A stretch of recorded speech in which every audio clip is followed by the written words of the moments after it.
morning about my research investigating the psychological well-being of first-year students. And before I really get into what my study looked like, I want to take you back in time just a little bit and explain to you some pivotal moments that really helped me to focus on this topic. So last year, junior year, I started off stepping into the role as a first-year seminar leader or a peer group leader for a first-year seminar.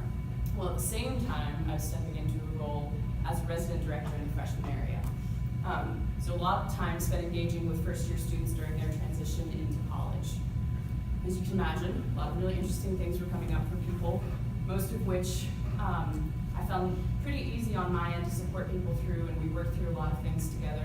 There were a number of things that did end up coming up for people that I found really difficult to support them through, and that they were really struggling with, that were different from all the other struggles that were coming up. And I noticed that a lot of these, most of them, mental health related and psychological well-being related.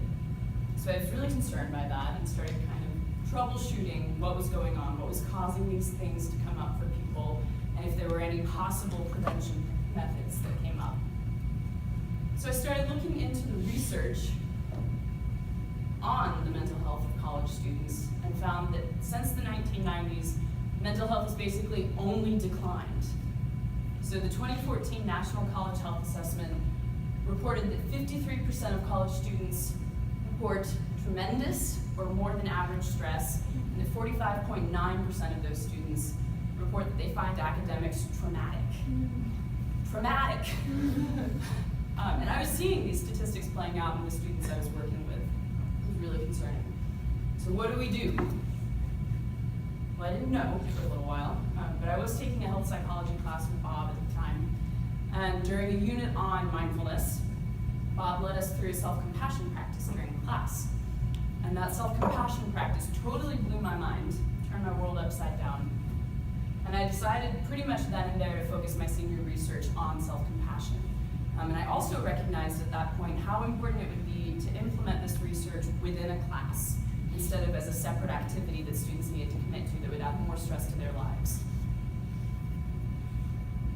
So what is self-compassion?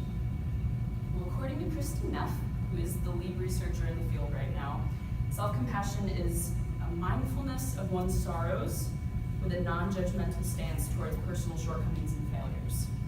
So it's a conceptualization of oneself that's non-evaluative in nature, which is really difficult for a lot of us to do. You can think of it as treating yourself the way you would a good friend.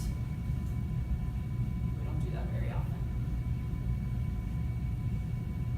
There are three main components of self-compassion, self-kindness being the first. Self-kindness is kind of like the opposite of really harsh self-judgment.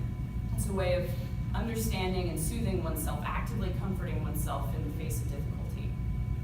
The second component is common humanity, and that's kind of the opposite of isolation. It's recognizing that a lot of people suffer in the same ways that you do, and that life is imperfect, and imperfect things happen.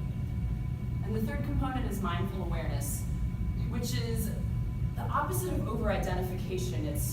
It avoids dramatizing feelings, it avoids over-identifying with painful feelings and being with painful feelings for exactly what they are in the present moment.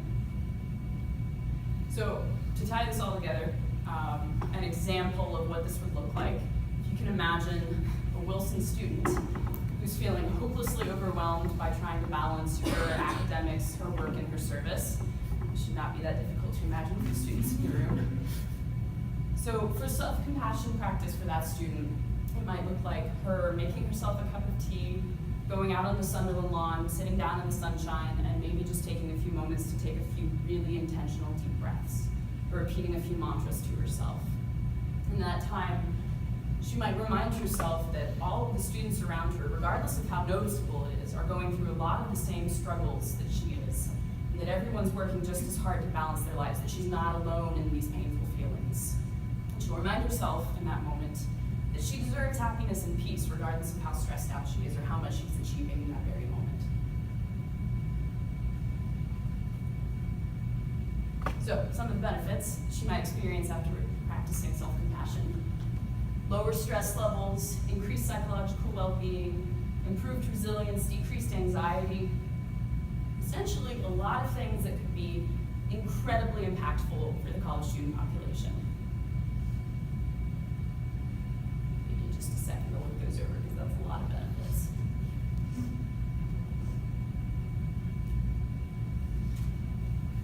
So using all of this research that I had gathered on the mental health of college students and self-compassion, I designed a study. I utilized the help of 2 different first-year seminars. This was at the beginning of this year. So one of the first-year seminars served as the intervention group, 12 participants, and the other was the control group. So the intervention group would participate with me in a series of 6 sessions on self-compassion, while the control group would just participate in the pre- and post-test of the study. You can see there we had a relatively diverse gender population, which was really great, very similar age. For the pre- and post-test, I used the self-compassion scale, which was developed by Kristen Neff. It has 2 ultimate scores, one for self-compassion and one for self-criticism. So those are 2 of the variables within the study. And then the second questionnaire was the 3rd variable of the study, psychological well-being, and that came from the RIF scales of psychological well-being. So both of the groups completed these questionnaires in the pre-test and the post-test. And then for the post-test, for the intervention group only, I did issue a qualitative questionnaire that I designed to inquire about time spent practicing outside of class, or how beneficial students particularly found the practices that we did. So this is kind of a timeline of what my study looked like. So we started with the pre-test, ended with the post-test, and those were using the questionnaires that I just showed you.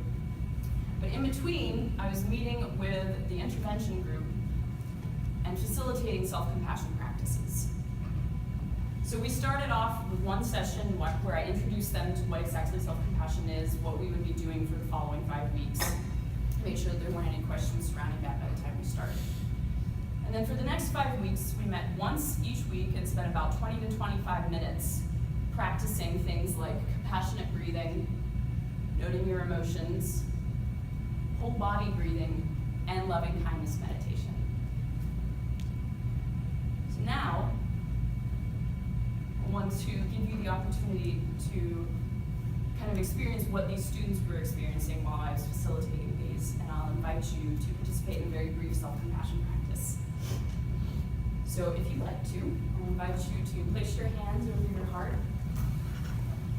Close your eyes if that's comfortable for you.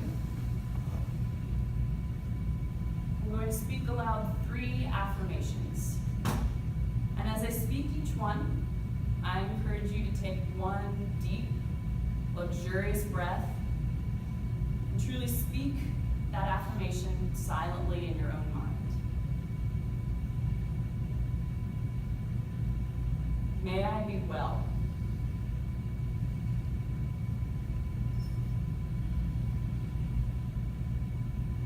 May I be peaceful.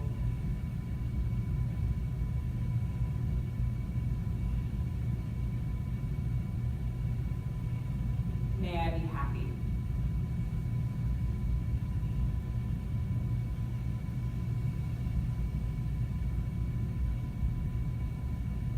Now I'll invite you all back. So that's just a really brief example of what we were doing on a weekly basis.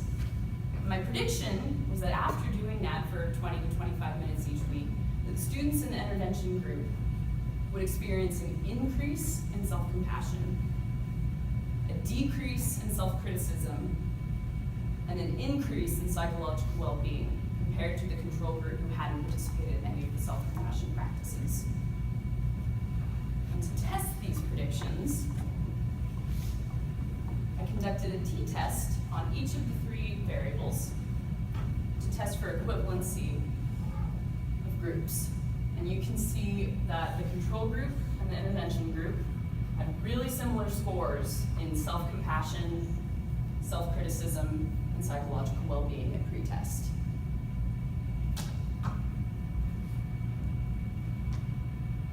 So following that t-test, I calculated change scores from pre-test to post-test on each of the 3 variables. And you'll see there that my sample size changed from the original 23 to 17. That's because 2 of the participants who originally did the post-test, or the pre-test, were unable to complete the post-test. And 4 of the participants who did complete the post-test were unable to complete it fully, so they might have left enough questions blank or left an entire page blank that caused me to have to throw out the data for that specific questionnaire. After the calculation of change scores, I conducted a multivariate analysis of variance, a MANOVA, to see if my results were significant. So give you a second just to check that out. You can see from these graphs, the results of the MANOVA definitely appear to be in line with my predictions. So you can see that the intervention group did experience an increase in self-compassion. They did experience a decrease in self-criticism, and they also experienced an increase in psychological well-being. Additionally, the data from the qualitative questionnaire suggested a positive impact for participants. Interestingly, the results of the MANOVA didn't show up as statistically significant. I think there are a number of reasons that could have happened. One being, it was a really short study. And typically for an intervention study, this is a really short time period. 6 weeks is not very much to see significant results. Additionally, there were distractions. There was the inevitable phone that would go off while we were practicing, the loud noises in the building, a slamming door, inevitable distractions that might have made it more difficult for people to fully commit to the practice that we were doing. The self-compassion scale is only a 24-item scale, but the RIF scales of psychological well-being are 84 items, so there's a really good chance that people's interest started to dwindle towards the end of those. Class time. So not only was I facilitating these practices at the end of a class period, but it was the period directly before lunch. And then the sample size, 17 is not very many people. We started off with 23 and that was already small, and then to have a number of people drop out made it really difficult to secure significant results.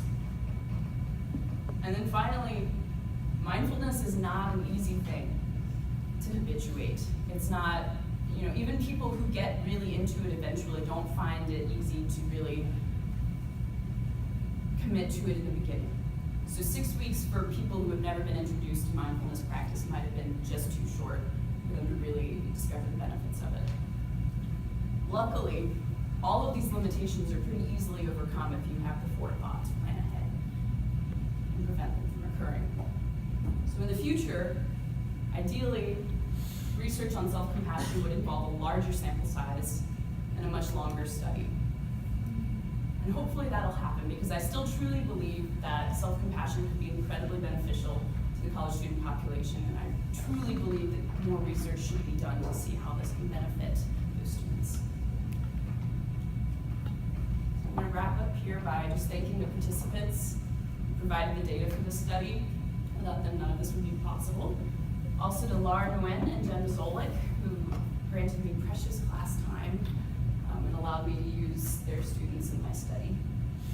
And finally to Bob, my advisor, for keeping me positive through this entire thing, pushing me all the way to the end. You're invaluable.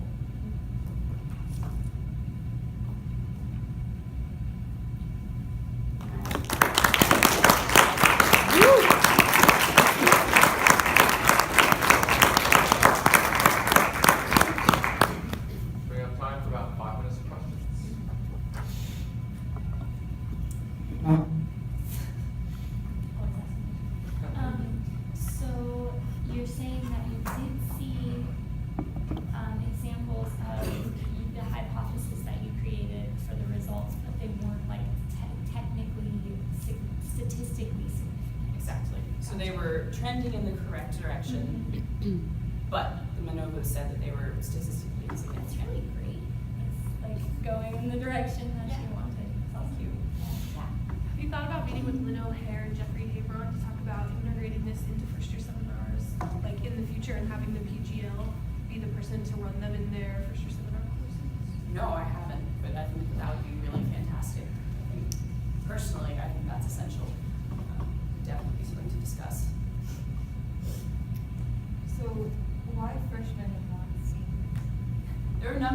reasons for that. I was particularly passionate about working with this group of people because they were in a specifically stressful transitioning period.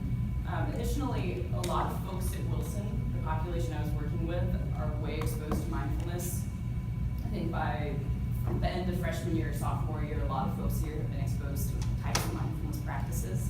And I wanted to make sure that I could get as many people who haven't actually experienced this so that they would all be of similar levels of practice.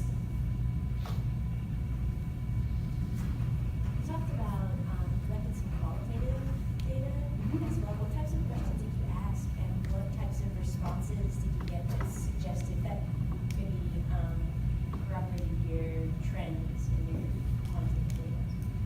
Specifically, you might ask to repeat the second part of that.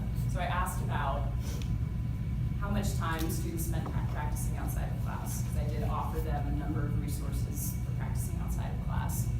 So I asked about, did you practice outside of class? If so, how much time they were keeping journals to report how much time they might have spent practicing outside of class. And then if they specifically found any of the practices more or less beneficial. There were 5 participants from the intervention group who said that they did spend time practicing outside of class. And those who did had very specific feedback on what was beneficial to them. And then I found that the people who didn't spend any time practicing outside of class didn't really have one opinion or another. Yeah. Did you pull out that data just to piggyback on that? The students that said they practiced outside of class, did you pull out that data to see if they had even like more significant results in terms of the 3 variables? No, I have not done that yet. I'm actually not finished writing my paper yet. That'll come later yet. Definitely hoping to do that and might continue an independent study next semester on continue this topic. Did that complete your question? Yeah. Did you find differing levels of engagement from certain demographics of the population? I guess specifically gender, or was it like anonymous? Like when the students were filling out their responses and stuff, did you know, not specifically who the student was, but what gender they were? Yeah, I do have a list of, so I distributed, or students assigned themselves ID numbers for the study to remain anonymous. Mm-hmm. So I do have how people identify gender-wise, and I could look at that. I haven't yet. But that would be interesting. Yes. The RIF scale, I noticed it looked like you were using total schools. It has multiple subscales. Yeah. Have you, or are you, when you go back with your data, going to look at any of the individual subscores? Because I've sometimes found different results. Really? The total score than the sum of the specific subscales, and there might be something. Yeah, potentially, definitely. I think I feel really limited in the amount of time I have right now to analyze the results. But if it does end up that I am able to do an independent study next semester, I would definitely like to look into a lot of the things that have been coming up in these questions.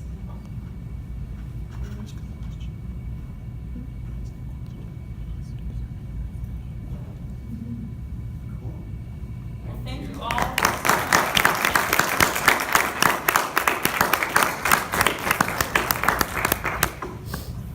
So if you completed any of the